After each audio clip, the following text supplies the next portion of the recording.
আসসালামু আলাইকুম দর্শক, আশা করছি আপনারা সকলেই অনেক অনেক ভালো আছেন। আপনারা দেখতেছেন Roni tractor BD YouTube channel. বরাবরের মতো আপনাদের সাথে চলে আসলাম নতুন একটি পুরাতন ট্রাক্টরের রিসেলিং ভিডিও নিয়ে। যারা খুব কম দামের ভিতরে সোনালিকা DI 750 মডেলের ট্রাক্টর খুঁজতেছেন তারা কিন্তু অনায়াসে এই ট্রাক্টরটা ক্রয় করতে পারেন।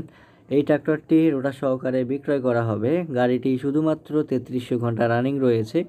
ইঞ্জিন গিয়ারবক্স কোনো কিছু খোলা হয় না, একেবারে সম্পূর্ণ ফুল ফ্রেশ অবস্থায় রয়েছে। যদি আপনাদের কারো পছন্দ হয় সেক্ষেত্রে আপনারা স্ক্রিনের উপরে দেওয়া নাম্বারের সাথে যোগাযোগ করতে পারেন। এছাড়াও আমরা পুরাতন ট্রাক্টর, টলি, হাইড্রোলিক বডি, রোটার ক্রয় বিক্রয় করে থাকি। যারা আজকের ভিডিওটা নতুন দেখতেছেন, যারা আগে থেকে আমাদের ইউটিউব চ্যানেলটি সাবস্ক্রাইব করেননি, অবশ্যই সাবস্ক্রাইব করে পাশেই থাকার চেষ্টা করবেন। যারা পুরাতন গাড়ি ব্যবসাদার ভাই আছেন তারা আপনারা যেন আমাদের ইউটিউব চ্যানেল থেকে গাড়িগুলোকে নিয়ে ক্রয় বিক্রয় করতে পারেন, সেজন্য আমাদের কিন্তু ক্ষুদ্র প্রচেষ্টা। সেই ধারাবাহিকতায় কিন্তু আমরা আমাদের পুরাতন ট্রাক্টরের রিসেলিং ভিডিওগুলো আপলোড করে থাকি।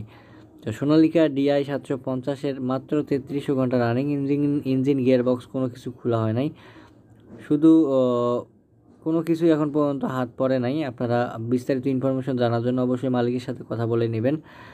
বিজ্ঞাপনের গাড়ি, সেক্ষেত্রে এখানে দাম বা অন্য কোনো কিছু বলে নাই মালিক। যদি আপনাদের আইডিয়া থাকে 3300 ঘন্টার গাড়ি কীরকম দামে বিক্রি হবে, সেক্ষেত্রে আপনারা স্ক্রিনের উপরে দেওয়া নাম্বারে যোগাযোগ করে সরাসরি মালিকের সাথে কথা বলবেন। কারণ অনেকে অনেক কথা বলেন যে দালাল ধরে গাড়ি কিনতে চান না। সরাসরি মালিকের ফোন নাম্বার দিয়ে দিছি। আপনাদের পছন্দ হলে আপনারা অবশ্যই মালিকের সাথে কথা বলার চেষ্টা করবেন সব সময়।